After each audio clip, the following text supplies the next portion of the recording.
Welcome to everyone.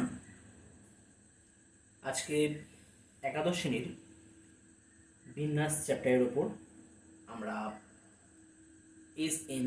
দে বই থেকে যে প্রবলেমগুলোর সমাধান করছিলাম, এর আগের ভিডিওতে বিন্যাস চ্যাপ্টারের ওপর পার্ট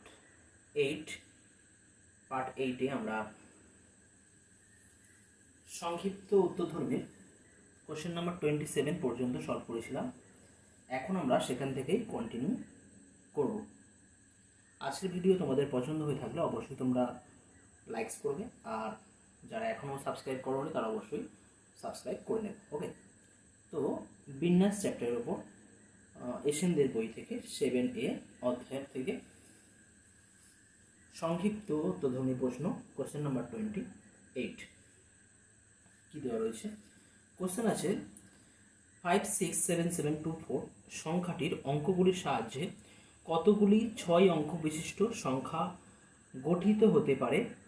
এটা প্রথম অংশ, এবং দ্বিতীয় অংশে বলা আছে এই সংখ্যাগুলির মধ্যে কতগুলি যুগ্ম সংখ্যা হবে। তো প্রথম যে পার্ট বা ফার্স্ট পার্ট কিন্তু আমরা খুব ইজিলি আমরা নির্ণয় করতে পারি। 567724 সংখ্যাটির অঙ্কগুলির মধ্যে অঙ্কগুলির সাহায্যে কতগুলি 6 অঙ্ক বিশিষ্ট সংখ্যা গঠন করা যায়। তোমরা জানো এখানে কতগুলো ডিজিট আছে, ছখানা ডিজিট আছে, অঙ্ক আছে। তার মধ্যে 7 এই অঙ্কটা কতবার আছে? দুবার আছে, তাই তো। অর্থাৎ টোটাল সংখ্যা 6 এবং 7 সংখ্যাটা দুবার আছে। তাহলে এক্ষেত্রে 567724 সংখ্যাটির অঙ্কগুলি দ্বারা উৎপন্ন টোটাল বিন্যাস সংখ্যা বা টোটাল এদের বিন্যাসের দ্বারা যতগুলো সংখ্যা তৈরি হবে সেই সংখ্যার সংখ্যা হবে 6 factorial divide by 2 factorial. 6 factorial divide by 2 factorial equal to কত হবে? যদি আমরা এটা ক্যালকুলেশন করে দেখাই, 6 factorial divide by 2 factorial equal to আসবে 360, 360। অর্থাৎ 360 প্রকার বিন্যাস পাবো বা 360 প্রকার সংখ্যা পাওয়া যাবে। ওকে, এখন আসছে সেকেন্ড পার্ট, অর্থাৎ কতগুলো সংখ্যা এদের মধ্যে যুগ্ম হবে। অ্যাকচুয়ালি এটা আমরা ডাইরেক্ট করতে পারি, কারণ যুগ্ম হতে গেলে একক স্থানীয় অঙ্কে অবশ্যই যুগ্ম সংখ্যা থাকতে হবে। এখানে যুগ্ম সংখ্যা কতগুলো আছে? 4, 2, 6, আর অযুগ্ম সংখ্যা 5, 7, 7। সুতরাং যুগ্ম এবং অযুগ্ম সংখ্যা কিন্তু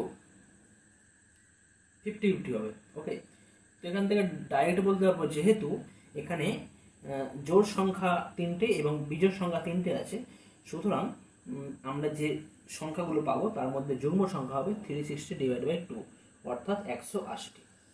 তো এটা আমরা ডাইরেক্ট বলতে পারি। আর সেকেন্ড পার্ট প্রবলেম আরও একটা ভাবে আমরা সলভ করতে পারি। কোন প্রসেস না, পরিষ্কার দেখা যাচ্ছে যে 567724 সংখ্যাটির ক্ষেত্রে অঙ্কগুলো দিয়ে যে বিন্যাস তৈরি করা হবে সেখানে সংখ্যাটা যুগ্ম হতে হলে তার একক স্থানীয় অঙ্ক অবশ্যই, যদি আমরা একটু গুছিয়ে করি, একক, দশক, শতক, হাজার বা সহস্র এবং অযুত, এই তো আমাদের স্থানীয় অঙ্ক, বিভিন্ন স্থানগুলো রয়েছে। তো যদি আমাদের যুগ্ম সংখ্যা পেতে হয় তাহলে একক স্থানীয় অঙ্ক আইদার 2 or 4 or 6 দ্বারা আমাদের ফিল আপ করতে হবে বা পূর্ণ করতে হবে। সুতরাং একক স্থানীয় অঙ্ক আমাদের ফিল আপ করতে হচ্ছে কত প্রকারে? 3 প্রকারে। 567724 সংখ্যাটির দ্বারা গঠিত বিন্যাসের সংখ্যা যুগ্ম সংখ্যা হবে যদি একেবারে ডান দিকের অর্থাৎ এককের অঙ্কটি 6 অথবা 2 অথবা 4 হয়, যা 3 রকমের সম্ভব। অর্থাৎ 3 রকমের আমরা একক স্থানের স্থান আমরা পূর্ণ করতে পারবো। বাকি কতগুলো স্থান রয়েছে? বাকি 4টি স্থান রয়েছে, দশক, শতক, সহস্র এবং অযুত। তো এই বাকি 4টি স্থান কতগুলো অঙ্ক দ্বারা এখন পূর্ণ করা যাবে? একক স্থানীয় অঙ্কতে একটা অঙ্ক তো একক স্থানীয় অঙ্কে একটা অঙ্ক আমাদের ফিল আপ হয়ে গেছে অলরেডি। মোট 6টা থেকে আমাদের একটা ফিল আপ হয়ে গেছে। সেখানে 6 or 4 or 2 আছে, যে কোনো একটা রয়েছে। বাকি যে 5টা সংখ্যা তার মধ্যে কিন্তু 7 দুবার আছে, 5 আছে, আর 6, 2, 4-এর মধ্যে যে কোনো দুটো আছে। তো অর্থাৎ এই বাকি 4টি স্থান আমাদের বা 4টি শূন্যস্থান আমাদের ফিল আপ করতে হবে 5টি সংখ্যা দ্বারা। ওকে, তো অবশিষ্ট 5টি স্থান, সরি এখানে দশক, শতক, সহস্র, অযুত, আর আমার বলতে লক্ষ্য বলতে পারি, এটা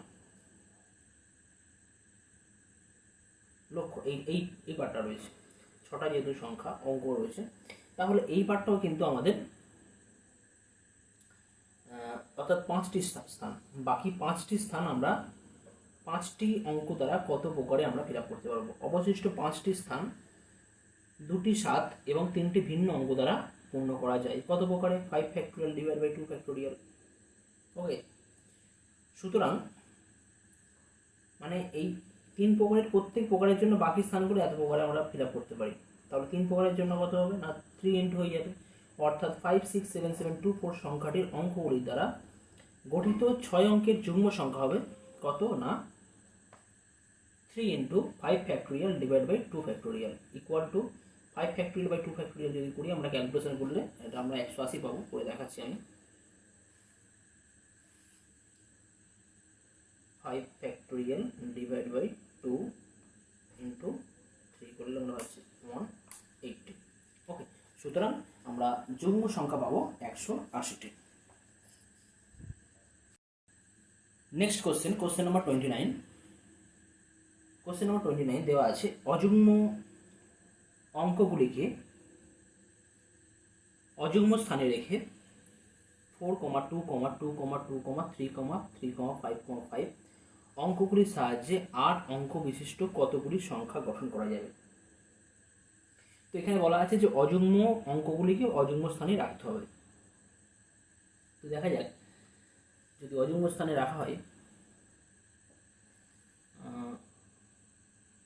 8টা ডিজিট, তাহলে যদি আমরা ডিজিটগুলো করি 2, 3, 4, 5, 6, 7, 8। তো এখানে আমাদের কতগুলো অযুগ্ম অঙ্কগুলিকে অযুগ্ম স্থানে রেখে আমরা 8টি অঙ্ক বিশিষ্ট কতগুলি সংখ্যা তৈরি করতে পারবো।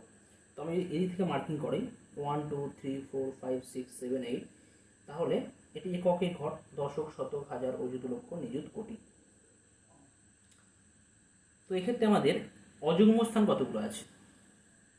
1টা, 2টো, 3টে, 4টে।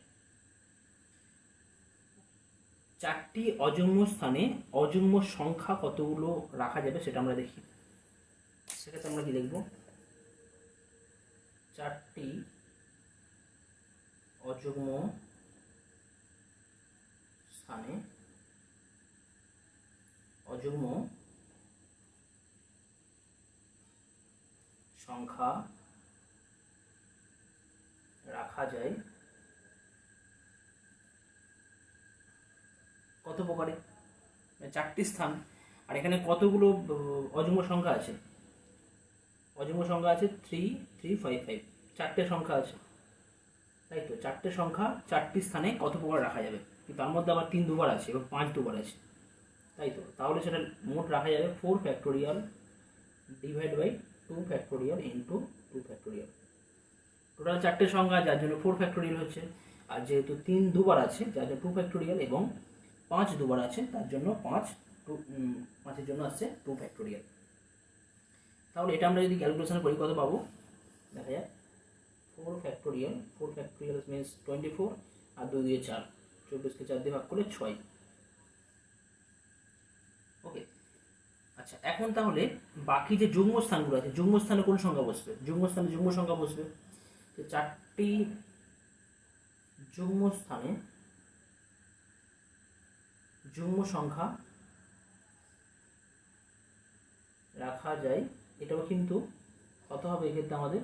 যুগ্ম সংখ্যা 4 2 2 2, এখানে 2 3 বার আছে, তাহলে এখানে 4 ফ্যাক্টোরিয়াল তো হবে, কিন্তু 2 3 বার আছে যেহেতু, তাহলে এটা 3 ফ্যাক্টোরিয়াল। অর্থাৎ সুতরাং সেক্ষেত্রে হয়ে যাবে 4 ফ্যাক্টোরিয়াল বাই 3 ফ্যাক্টোরিয়াল সমান 24 আর 6, 24কে 6 দিয়ে ভাগ করলে 4 পাবো। এত প্রকারে বা এত রকমে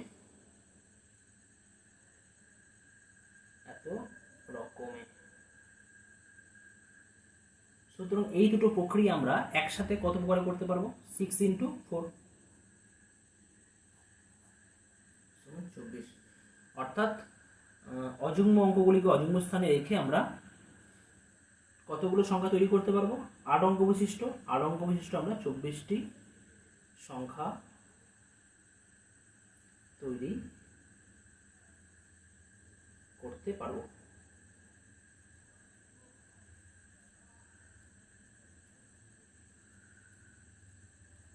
ওকে, এটাই অ্যান্সার। কোশ্চেন নাম্বার 30 কি দেওয়া আছে? 0,2,5,2,4,5 অঙ্কগুলির সাহায্যে 1 লক্ষ অপেক্ষা বড় কতগুলো সংখ্যা গঠন করা যাবে। অর্থাৎ এখানে কিন্তু আমাদের 1 লক্ষ অপেক্ষা বড় কতগুলো সংখ্যা তৈরি করা যাবে সেগুলো আমাদের নির্ণয় করতে হবে। তো এখানে অবশ্যই দেখা যাক যে এই 6টি অঙ্ক দিয়ে আমরা কতগুলি সংখ্যা তৈরি করতে পারবো।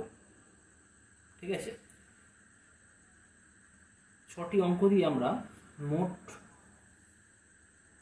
অঙ্ক, এখানে মোট 6টি অঙ্ক আছে, আর তার মধ্যে 2 দুবার আছে এবং 5 দুবার আছে। সুতরাং মোট সংখ্যা তৈরি করা যাবে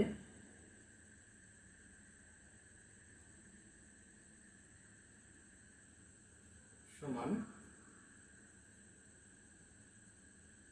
6 factorial divide by 2 factorial into 2 factorial. যদি আমরা এটা ক্যালকুলেশন করি কত পাবো দেখা যাক। 6 ফ্যাক্টোরিয়াল ডিভাইড বাই 4 মানে 180টি সংখ্যা আমরা তৈরি করতে পারবো। কিন্তু এই 180টি সংখ্যা কিন্তু 1 লক্ষের থেকে বড় নয়, কারণ এই 180টি সংখ্যার ক্ষেত্রে কিছু কিছু সংখ্যা সেগুলো আমাদের 5 অঙ্কের সংখ্যা হয়ে যাবে, কারণ শূন্য কিন্তু সেক্ষেত্রে লক্ষের ঘরে থেকে যাচ্ছে। ওকে, তো যে সমস্ত সংখ্যার ক্ষেত্রে শূন্য লক্ষের ঘরে রয়ে গেছে সেই সমস্ত সংখ্যাগুলো মোট সংখ্যা থেকে বাদ দিলে কিন্তু আমরা যে সংখ্যাগুলো পাবো তারা প্রত্যেকেই 1 লক্ষ অপেক্ষা বড় হয়ে যাবে। কারণ সেক্ষেত্রে আমাদের বাকি সমস্ত সংখ্যার ক্ষেত্রে লক্ষের ঘরে কিন্তু 2, 5 বা 4 থাকবে, আর সেক্ষেত্রে তারা প্রত্যেকেই তাহলে 1 লক্ষের চেয়ে বড় হবে। তাহলে এখন আমাদের যেটা করতে হবে, যে সমস্ত সংখ্যার ক্ষেত্রে লক্ষের ঘরে শূন্য থাকছে সেই সমস্ত সংখ্যাকে মোট সংখ্যা থেকে বাদ দিতে হবে। এখন লক্ষের ঘরে যদি শূন্য রাখা হয়, ফিক্স রাখলাম, লক্ষের ঘরে শূন্যকে আমরা ফিক্স রাখছি। লক্ষের ঘরে শূন্যকে ফিক্স রাখলে বাকি 2, 5, 2, 4, 5 এই 5টা সংখ্যা দ্বারা 5টি স্থান আমরা কতভাবে পূর্ণ করতে পারি? অর্থাৎ লক্ষের ঘরে শূন্যকে রেখে 5টি সংখ্যা দ্বারা 5টি স্থান আমরা পূর্ণ করতে পারি কতভাবে না 5 ফ্যাক্টোরিয়াল ডিভাইড বাই, এখানে 2 দুবার আছে এবং 5 দুবার আছে, 2 ফ্যাক্টোরিয়াল ইন্টু 2 ফ্যাক্টোরিয়াল। সুতরাং এক্ষেত্রে আমরা পাবো 5 ফ্যাক্টোরিয়াল ডিভাইড বাই 4, 30। অর্থাৎ এই অঙ্কগুলো কিন্তু 5 অঙ্কের সংখ্যা হয়ে যাচ্ছে অ্যাকচুয়ালি, যারা কিন্তু প্রত্যেকে কিন্তু 1 লক্ষের থেকে ছোট অবশ্যই। তাহলে এখন আমাদের যদি 1 লক্ষ অপেক্ষা বড় সংখ্যা গঠন করতে হয় তাহলে এই 30কে আমাদের 180 থেকে বাদ দিতে হবে।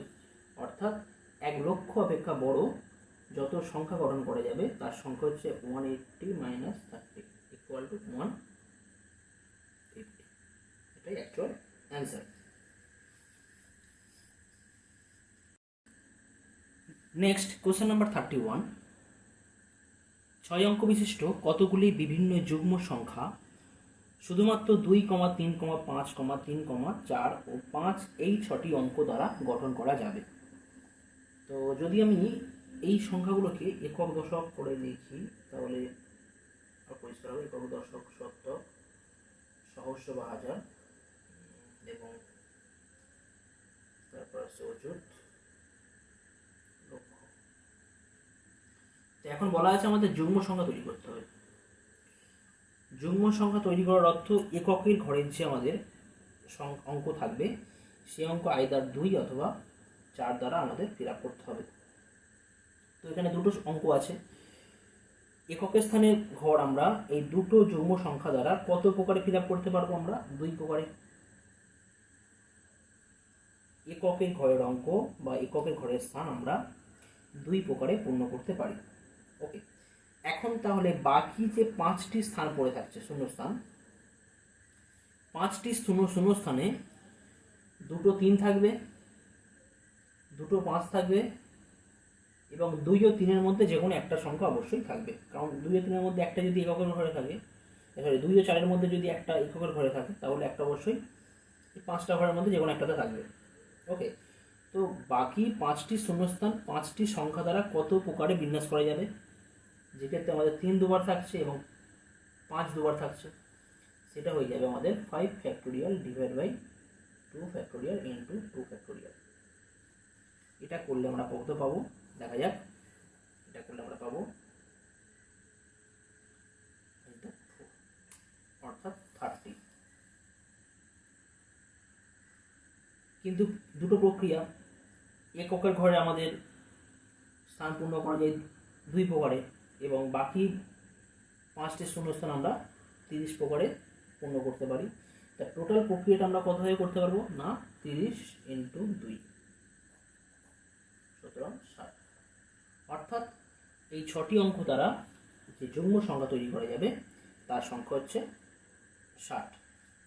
ওকে, নেক্সট কোশ্চেন নাম্বার 32 কি দেওয়া আছে, 0,1,2,3,4 অঙ্কগুলির সাহায্যে 3000 ও 4000 এর মধ্যবর্তী কতগুলি সংখ্যা গঠন করা যায়। কন্ডিশন কি দেওয়া আছে, একই অঙ্ক একাধিকবার প্রয়োগ করা যেতে পারে। তো এখানে একটা ব্যাপার, প্রতিটা অঙ্ক বা ডিজিট আমরা একের বেশিবার ইউজ করতে পারবো বা ব্যবহার করতে পারবো। আর কি একটা ব্যাপার দেওয়া রয়েছে না, অঙ্কগুলির সাথে 3000-এর চেয়ে বড় এবং 4000-এর মধ্যবর্তী, অর্থাৎ সংখ্যাগুলো অবশ্যই 4000-এর চেয়ে ছোট হবে। ওকে, তো অবশ্যই এক্ষেত্রে যে সংখ্যাগুলো হবে সেটা 4 অঙ্কের সংখ্যা হবে। যদি আমরা একক, দশক, শতক আর সহস্র করে রাখি, তো যে সংখ্যা গঠন হবে সেটা 3000 থেকে 4000-এর মধ্যবর্তী হলে অবশ্যই তার সহস্রের ঘর 3 দিয়ে শুরু হতে হবে। সহস্রের ঘর আমরা একবারই 3 দ্বারা আমরা কতভাবে আমরা ফিল আপ করতে পারবো, একবার। একটা অঙ্ক আছে, শুধুমাত্র 3 অঙ্ক আছে, 3 দ্বারা একটা অঙ্ক দ্বারা আমরা ফিল আপ করবো কতবার না একবার। ওকে, তো সহস্রের ঘর শুধুমাত্র আমাদের 3 দ্বারা ফিল আপ হবে। ওকে, তো এখানে বলা আছে যে শতক, দশক, একক এই সমস্ত স্থানগুলো কিন্তু 3 দ্বারাও ফিল আপ হতে পারে, অসুবিধা নেই। ওকে, কারণ রিপিট করা যেতে পারে। তাহলে টোটাল 5খানা ডিজিট আছে, তার মধ্যে এখানে 3 মাস্ট থাকবেই থাকবে। ওকে, বাকি এই সমস্ত প্রশ্নে 3 থাকতেও পারে, নাও থাকতে পারে। ওকে, তো তাহলে শতকের ঘর আমরা এখন বা শতকের স্থান কতভাবে আমরা পূর্ণ করতে পারবো, 5খানা ডিজিট আছে, 5খানা ডিজিট দিয়ে আমরা ফিল আপ করতে পারি। তো 5খানা ডিজিট দিয়ে আমরা শতকের স্থান পূর্ণ করতে পারি 5 প্রকারে। একই রকমভাবে দশকের স্থান আমরা পূরণ করতে পারি 5 প্রকারে এবং এককের স্থান পূরণ করতে পারি 5 প্রকারে। 5 প্রকার কেন হচ্ছে, কারণ এখানে প্রতিটা ডিজিট বা অঙ্ক এখানে একাধিকবার প্রয়োগ করা যায়। ওকে, এখানে 5বার যে করে 5টা সংখ্যা দ্বারা হতে পারে, এখানে একবার শুধুমাত্র 3 দ্বারা ফিল আপ করতে হবে। ওকে, তো যাই হোক, তাহলে টোটাল যে আমরা সংখ্যা পাবো 3000 থেকে 4000-এর মধ্যবর্তী, সেটা হয়ে যাচ্ছে কত না আমাদের 1 × 5 × 5 × 5 অর্থাৎ 125। 125 প্রকার সংখ্যা পাবো যারা 3000 থেকে 4000-এর মধ্যবর্তী। কিন্তু এখানে একটা ব্যাপার, যদি এখানে সহস্রের স্থান 3 দ্বারা ফিল আপ হয়ে যায়, বাকি শতক, দশক এবং এককের স্থান 0 দ্বারা ফিল আপ হয়ে যায়, সেটা কিন্তু 3000 হয়ে যাচ্ছে। কিন্তু এখানে বলা আছে 3000 থেকে 4000-এর মধ্যবর্তী, কিন্তু তাহলে 3000 কিন্তু এক্ষেত্রে কিন্তু এদের মধ্যবর্তী পড়ছে না, তাহলে এই সংখ্যাটাকে বাদ দিতে হবে। অর্থাৎ আমাদের অ্যাকচুয়াল যে সংখ্যা হবে, যেটা 3000 থেকে 4000-এর মধ্যবর্তী, তা হলো 125 - 1।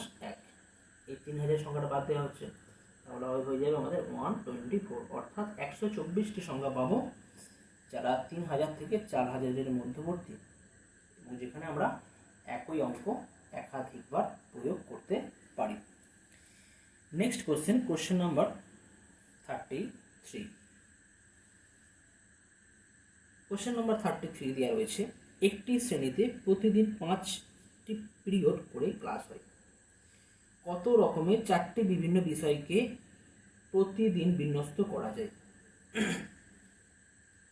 5টি পিরিয়ড আছে এবং 4টি বিভিন্ন বিষয় রয়েছে। তো তাহলে প্রতিদিন আমরা কিভাবে বিন্যস্ত করব? তো এখানে একটা ব্যাপার, 5টি পিরিয়ড 4টি বিষয়। তো 4টি বিষয়কে আমরা যদি 5টা পিরিয়ডের মধ্যে রাখি, প্রথম তো 4টে পিরিয়ড 4টে সাবজেক্ট বিষয় দিয়ে হয়ে যাচ্ছে। বাকি যে একটা পিরিয়ড সেটা কিন্তু এই 4টে বিষয়ের মধ্যে থেকে যে কোনো একটাকে সিলেক্ট করতে হবে। অর্থাৎ সেক্ষেত্রে আমাদের একটা বিষয় কিন্তু দুবার হয়ে যাচ্ছে। ওকে, সেটাই বলা আছে, যেহেতু 4টি বিষয় আছে এবং 5টি পিরিয়ড আছে, সুতরাং একটি বিষয় দুবার পড়াতে হবে। ওকে, একটি বিষয় দুবার পড়াতে হবে, সুতরাং 5টি বিষয় পড়াতে হচ্ছে। 5টি বিষয়ের মধ্যে একটা বিষয় এবার দুবার আছে, তাহলে 5টি বিষয় আমরা কতভাবে পড়াতে পারবো? 5 ফ্যাক্টোরিয়াল বাই 2 ফ্যাক্টোরিয়াল। 2 ফ্যাক্টোরিয়াল কেন হয়ে যাচ্ছে? 5টা বিষয়ের মধ্যে একটা বিষয় আবার দুবার আছে, যার জন্য আমরা 2 ফ্যাক্টোরিয়াল করছি, রকমে পড়ানো যায়। ওকে, তো এখন যে বিষয়টা দুবার পড়াতে হবে সেই বিষয়টা তো সিলেক্ট করতে হবে। কোন বিষয়টা সিলেক্ট করবো? সেই বিষয়টা কোন বিষয়গুলো থেকে সিলেক্ট করা হবে না, 4টি যে গিভেন বিষয়, 4টি বিষয় থেকে একটা বিষয় সিলেক্ট করতে হবে যেটা দুবার পড়ানো হবে। তো 4টি বিষয় থেকে একটা বিষয় কতভাবে আমরা সিলেক্ট করতে পারি? 4টি বিষয় থেকে আমরা একটা বিষয় আমরা 4 প্রকারে সিলেক্ট করতে পারি। আবার যে বিষয় দুবার পড়ানো হবে সেই বিষয়টি আমরা 4 রকমের নির্বাচন করতে পারি। সুতরাং আমাদের টোটাল বিন্যাস সংখ্যা হয়ে যাচ্ছে কত না, 4 গুণিতক 5 factorial divide by 2 factorial. 5 factorial ভাজিতক 2 গুণে 60, আর 60 এর সাথে ইন্টু 4 যদি করা হয় ইন্টু 4 হলে পাওয়া যাচ্ছে 240। সুতরাং 240 প্রকারে আমরা বিন্যস্ত করতে পারি। পরবর্তী কোশ্চেন নাম্বার 34। লেট শব্দের অক্ষরগুলি বিন্যস্ত করে যেসব শব্দ গঠিত হয় তাদের অভিধান বা ডিকশনারি নিয়মে সাজানো হলে শব্দটির অবস্থান নির্ণয় করতে হয় বা র্যাঙ্ক। এখানে অবস্থান বলতে কিন্তু আমাদের র্যাঙ্ক বোঝাচ্ছে। এই 4টি লেটার দ্বারা যদি তৈরি করা হয়। ওকে, তো 4টি লেটারের মধ্যে যদি কোনো ওয়ার্ড এ দিয়ে শুরু করা হয়, এ দিয়ে শুরু করলে বাকি 3টি শূন্যস্থান 3টি লেটার দ্বারা আমরা কত প্রকারে ফিল আপ করতে পারবো? 3 ফ্যাক্টোরিয়াল। এখানে কিন্তু কোনো লেটার কিন্তু রিপিট হবে না, একাধিকবার ইউজ করা যাবে না। 4টি রয়েছে। তো তাহলে এ দিয়ে শুরু করে বিন্যাসের সংখ্যা হয়ে যাচ্ছে কত না, 3 ফ্যাক্টোরিয়াল। কারণ 3টি শূন্যস্থান 3টি লেটার দ্বারা আমরা 3 ফ্যাক্টোরিয়াল প্রকারে বিন্যাস করতে পারবো, অর্থাৎ 6 পাবো। আচ্ছা, এরপরে এর জাস্ট পরে কোন লেটার হয়? এই লেটারগুলোর মধ্যে এরপরে কিন্তু ই পাবো, বি পাবো না, এখানে বি তো নেই। তো ই দিয়ে শুরু হলে তাহলে বিন্যাসের সংখ্যা কত হয়ে যাবে না, সেক্ষেত্রে কিন্তু আমরা 3 ফ্যাক্টোরিয়াল পাবো, অর্থাৎ 6। এখন আমাদের লেট তৈরি করতে হবে। লেট তৈরি করার আগে কিন্তু LATE এই ওয়ার্ড আসার আগে টি এর আগে কি আছে? অবশ্যই ই আছে, তার মানে LAE হবে, তারপরে LAT, তারপরে LATE আসবে, তাই তো? তাহলে LAE দিয়ে শুরু করলে বিন্যাসের সংখ্যা কত হয়ে যাবে? LAE দিয়ে শুরু করা হলে বাকি একটাই শূন্যস্থান পড়ে থাকছে, সেই শূন্যস্থান আমরা এক প্রকার ফিল আপ করতে পারবো। ওকে, আর লাস্ট LATE, LAE এর পরে টি আসবে, আর টি এর জাস্ট পরে ই থাকছে, LAT আর LATE একই হবে। ওকে, তো LATE শুরু করে বিন্যাসের সংখ্যা কত হবে? সেক্ষেত্রে আমাদের পরে তার কোনো সংখ্যাই নেই, লেটার নেই, তাহলে 0 ফ্যাক্টোরিয়াল তো 1। অর্থাৎ টোটাল আমাদের যে নাম্বারিং হয় 6 + 6 + 1 + 1 অর্থাৎ 14, অর্থাৎ মোট 14টা আমাদের সংখ্যা পাচ্ছি এখানে। তাহলে লেট শব্দটির অবস্থান আমাদের অভিধানে আসবে 14তম, বা র্যাঙ্ক হবে 14 বা 14। ওকে, নেক্সট কোশ্চেন নাম্বার 30 আমাদের সংক্ষিপ্ত প্রথমে প্রশ্নের এখন সলভ করা হচ্ছে। এখানে কোশ্চেন নাম্বার 35 বা 35 80 একটি সংকেত লিপি বা কোড সিগন্যাল অঙ্ক অক্ষর অঙ্ক সমন্বয় বা ডিজিট লেটার ডিজিট সমন্বয়ে ইংরেজি হরফের অক্ষর ব্যবহার করা হয়। অঙ্ক কিংবা অক্ষরে 0 এবং I বা 1 ব্যবহার করা হয় না। তাহলে মোট কতগুলো বিভিন্ন সংকেত লিপি সম্ভব? এখানে আমাদের ডিজিট লেটার ডিজিট এই প্রকারে আমাদের বিন্যাস করতে হবে। তো প্রথমে ডিজিট, তো ডিজিট আমাদের জানা আছে যে 0 থেকে কত হয়, 0 1 2 3 4 5 6 7 8 9, কিন্তু এখানে বলা আছে যে 0কে এবং 1কে নিয়ে যাবে না। তাহলে বাকি তাহলে ডিজিট কত পড়ে থাকছে, 8খানা ডিজিট পড়ে থাকছে। সুতরাং ডিজিটের পর আমরা 8 প্রকারে ফিল আপ করতে পারবো। ওকে, আবার বলা হচ্ছে যে যখন আমরা লেটার ইউজ করব সেখানেও কিন্তু আমরা ও লেটার এবং আই লেটার ইউজ করতে পারবো না। 1 থ্রু দিয়ে আই বোঝাবো, ঠিক আছে, এখানে আমরা আই ইউজ করা যাবে না। ওকে, তো টোটাল লেটার 26 থেকে 2 বাদ দিলে 24 হয়ে যাচ্ছে। সুতরাং বাকি লেটার অর্থাৎ 24টা লেটার এখানে আমরা ইউজ করতে পারি। অর্থাৎ প্রথম ডিজিটের যে স্থান সেটা আমরা 8 প্রকারে ফিল আপ করতে পারি। লেটার বা যেটা আমাদের অক্ষরের স্থান আমরা 24 প্রকারে ফিল আপ করতে পারি। বাকি যে অঙ্ক বা ডিজিটের স্থান সেটা আমরা 8 প্রকারে ফিল আপ করতে পারি। অর্থাৎ টোটাল প্রক্রিয়াটা আমরা কত প্রকারে করতে পারবো, জাস্ট কি হয়ে যাবে না, এদের গুণ হয়ে যাবে, 8 গুণিত 24 গুণিত 8। সুতরাং আমরা মোট 8 গুণিত 24 গুণিত 8 সমান 1536 প্রকারে করতে পারবো। 1536 বিভিন্ন প্রকারে বিভিন্ন সংকেত লিপি সম্ভব, যেখানে 0 বা 1 বা আই ব্যবহার করা হচ্ছে না। অর্থাৎ 1536 এটা আমাদের অ্যান্সার হবে। পরবর্তী কোশ্চেন আসছি আমাদের সংক্ষিপ্ত ধর্মী শেষ কোশ্চেন, কোশ্চেন নাম্বার 36। যদি মাদার শব্দের অক্ষরগুলি বিন্যস্ত করে বিভিন্ন শব্দ গঠন করা হয় এবং অভিধানের নিয়মে সাজানো হয় তবে শব্দটির অবস্থান বা র্যাঙ্ক কত হবে? তো এখানে মাদার শব্দের ক্ষেত্রে আমাদের দেখতে হবে কোন লেটার আমাদের প্রথমে আসে।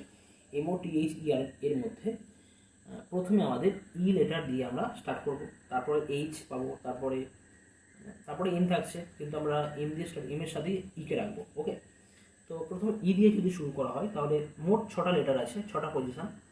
ই দিয়ে শুরু করা হলে বাকি তাহলে 5টি শূন্যস্থান কত প্রকার ফিল আপ করতে পারবো? 5টি লেটার দ্বারা, বাকি 5টি লেটার দ্বারা আমরা 5 ফ্যাক্টোরিয়াল উপায় বিন্যস্ত করতে পারবো। এখানে কিন্তু কোনো লেটার কিন্তু রিপিট হবে না, একাধিকবার ইউজ হচ্ছে না, বলা নেই। ওকে, তো ই দিয়ে শুরু করে বিন্যাস সংখ্যা হচ্ছে 5 ফ্যাক্টোরিয়াল সমান 120। ই এর জাস্ট পরে E F G H, H এখানে আছে, তাহলে এইচ দিয়ে শুরু করা হলে বিন্যাস সংখ্যা হয়ে যাবে 5 ফ্যাক্টোরিয়াল ইকুয়াল টু 120। এইচ এর পরে H I J K L M, তারপরে এম থাকছে। তো এম এর সাথে আমরা জাস্ট ইকে নিয়ে নিচ্ছি এখানে। ওকে, এম এর সাথে ইকে দিয়ে শুরু করলে বিন্যাস সংখ্যা কত হবে না, বাকি 4টে শূন্যস্থান 4টি সংখ্যা লেটার দ্বারা আমরা 4 ফ্যাক্টোরিয়াল আকারে বিন্যস্ত করতে পারি। তাহলে সেক্ষেত্রে হয়ে যাচ্ছে কত, 24। এর পরে কি পাবো, এইচ, তাহলে এম এইচ কথাটা দিয়ে শুরু করলে এখানেও আমরা 4 ফ্যাক্টোরিয়াল 24 পাবো। নেক্সট এইচ এর পরে আমরা কি ইউজ করতে পারি, আমরা পেতে পারি ও পাবো, ওপি কিওয়ার্ড এস টি। তো ও পাচ্ছি, জাস্ট আমার তো মাদারের এম ও দরকার, তো তারপরেই আমরা ও পাচ্ছি। ও এর সাথে কিন্তু আমরা সঙ্গে সঙ্গেই এর সাথে ইকে রাখবো, এম ও ই। এখন এম ও ই দিয়ে শুরু করলে বিন্যাস সংখ্যা হয়ে যাবে সেক্ষেত্রে কত না, 3 ফ্যাক্টোরিয়াল সমান 6। একইভাবে যদি আমরা এম ও এইচ দিয়ে করি, ই এর পরে জাস্ট এইচ আছে, তাহলে এইচ দিয়ে করতে হবে। তারপরে এইচ এর পরে আর, আর এর পরে তবে তো টি পাবো, কিওয়ার্ড এস টি, আর এর পরে টি। ওকে, তো ই এইচ আর এর প্রত্যেকের ক্ষেত্রেই 3 ফ্যাক্টোরিয়াল অর্থাৎ 6 উপায় আমরা বিন্যস্ত করতে পারবো। আর এর পরে টি, এবার টি দিয়ে হয়ে যাওয়ার পরেই কিন্তু জাস্ট পরেই আমরা ই পাবো, টি ই হলে হচ্ছে আমাদের পাবো 2 ফ্যাক্টোরিয়াল। এবার ই এর পরে আমাদের এইচ পাবো, এইচের সাথে জাস্ট ই আর একসাথে হয়ে যাবে, তাহলে এমওটিএইচ ই আর এদের মোট বিন্যাস করা যাবে 1 ফ্যাক্টরিয়াল বা 1 প্রকারে। সুতরাং মোট টোটাল আমরা করি পাবো 309, অর্থাৎ মাদার শব্দের অবস্থান হবে 309 অবস্থানে, বা র্যাঙ্ক হবে 309। ওকে, তো আমরা এইভাবে লেটারের থ্রু দিয়ে বা বিন্যাস করে আমরা বিভিন্ন ওয়ার্ড বা শব্দের অবস্থান বা র্যাঙ্ক খুব সহজেই নির্ণয় করতে পারি। এই ক্ষেত্রে আমাদের দেখতে হবে কোন লেটারটা আগে রয়েছে অ্যাকচুয়ালি। মাদারের আগে এখানে ই দিয়ে স্টার্ট করতে হবে, তারপরে এইচ, তারপরে এম রয়েছে। এম এর জাস্ট পরে, এম এর সাথে আমাদের অবশ্যই আগে রাখতে হবে, এম এর পরেই আমাদের ও রাখতে হবে। তো দেখতে হবে এখানে ও এর আগে কোন কোন সংখ্যাগুলো আছে, ই রয়েছে, এইচ রয়েছে, তার মানে আগে ইকে স্থান দিতে হবে, তারপরে এইচকে দিতে হবে, এইচ এর পরে তারপর আমরা ওকে রাখবো। এবার ও রাখা মানে তাহলে দেখতে হবে এবারে ওই পরে আমরা টিকে স্থান দেবো, তো টিকে স্থান দেওয়ার আগে দেখতে হবে আমাদের টি এর আগে কে কে রয়েছে। ওকে, টি এর আগে প্রথমে একদম রয়েছে ই, তারপরে রয়েছে এইচ, তারপরে আর রাখতে হবে। আবার লাস্টে এমওটিএইচ এর পাচ্ছি, জাস্ট ফ্যাক্টরিয়াল করা যাচ্ছে 1 ফ্যাক্টরিয়াল, মানে মাদার দিয়ে শুরু করলে কিন্তু আমরা একটাই পাবো 1 ফ্যাক্টরিয়ালের ক্ষেত্রে। ওকে, ঠিক আছে, তাহলে আমরা সংক্ষিপ্ত উত্তরধর্মী প্রশ্ন আমরা এখানেই শেষ করছি। পরবর্তী ভিডিওতে আমরা যে সমস্ত তোমাদের আরও দীর্ঘ উত্তরধর্মী প্রশ্ন আছে সেই সমস্ত প্রশ্ন নিয়ে আমরা সমাধান করব। ওকে, থ্যাংক ইউ।